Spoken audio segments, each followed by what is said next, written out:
I have with me Peter Hacker, who is CEO CTM Business at JLT. Thank you very much for coming to join us this morning. I know you're very busy here. The schedule for AIRMIC is quite tight for you, so thank you for spending some time with us today. I know that JLT and the particular part of JLT that you're with is looking quite closely now at sort of issues around intangible assets. Would you like to sort of explain the rationale behind that and what you're trying to achieve for business and also what risk managers can expect from that? Thank you, Mike. It's a pleasure to be here today with strategic risks. By all means, let me start with the definition of intangible assets and where this approach really comes from.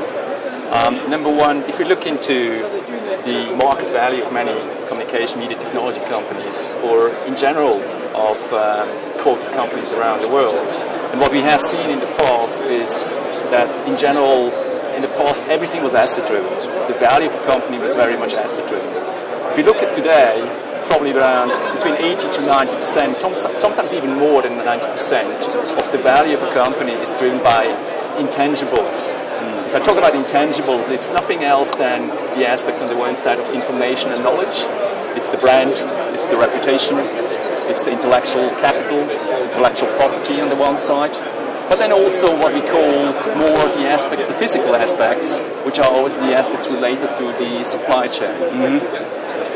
One of the things which we are particularly keen on is to talk about the broader understanding of cyber at the moment. And when you talk about cyber, then we need to understand that cyber, whether we talk about network security or talk about privacy, is really one part of an intangible asset risk. And it's probably the wrong word if we talk about cyber in itself. We rather should talk about intangibles at the end. Because intangibles obviously include first-party risks as well as third-party risks at the end of the day. Now, we at JLT, particularly in the communication technology media practice, we're looking at these kind of risks on a global basis. We're trying to find solutions, whether they are from an advisory point of view or from a structuring and risk transfer point of view, based on the local requirements. What we very often see as a distinction factor from our point of view is that we are talking about solutions based on the local requirements, based on the local, for instance, data directives, and based on local data we see.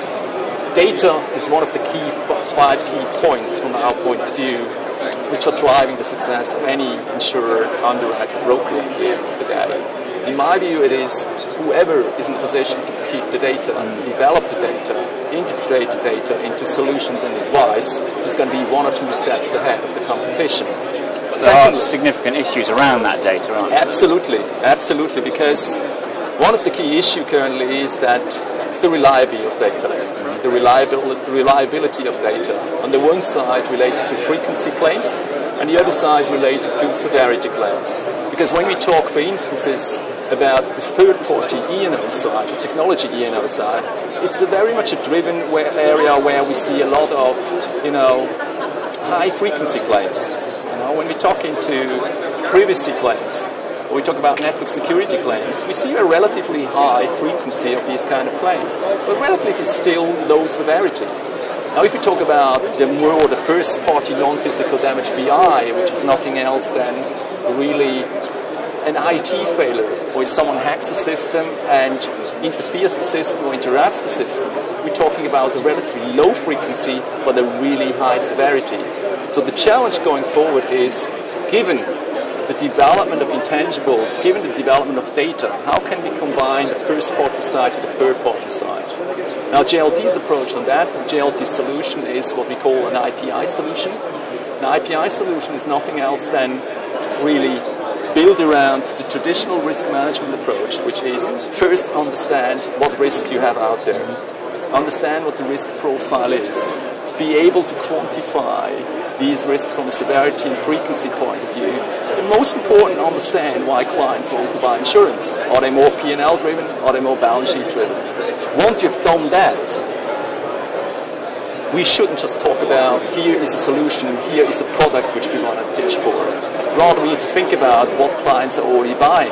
What coverage do they have already related to intangibles or specific cyber in property, in casualty, in E&O and crime, or even partially D&O. And then look at scenarios out of these particular coverages and risk landscapes, and then structure a solution. Most important, these kind of solutions need to be structured from the loss angle. What do I mean with that? We need to come from stress scenarios, we need to come from past losses and work backwards so that ultimately the policy is really going to respond. And response is the risk transfer on the one side. But what is much more important currently, if we talk about intangibles, are the aspects related to advice, which means interference advice, which means protection advice related to brand, protection advice related to reputation, and it means forensic accountancy. That's what it is, rather than just pitching for a solution right now from an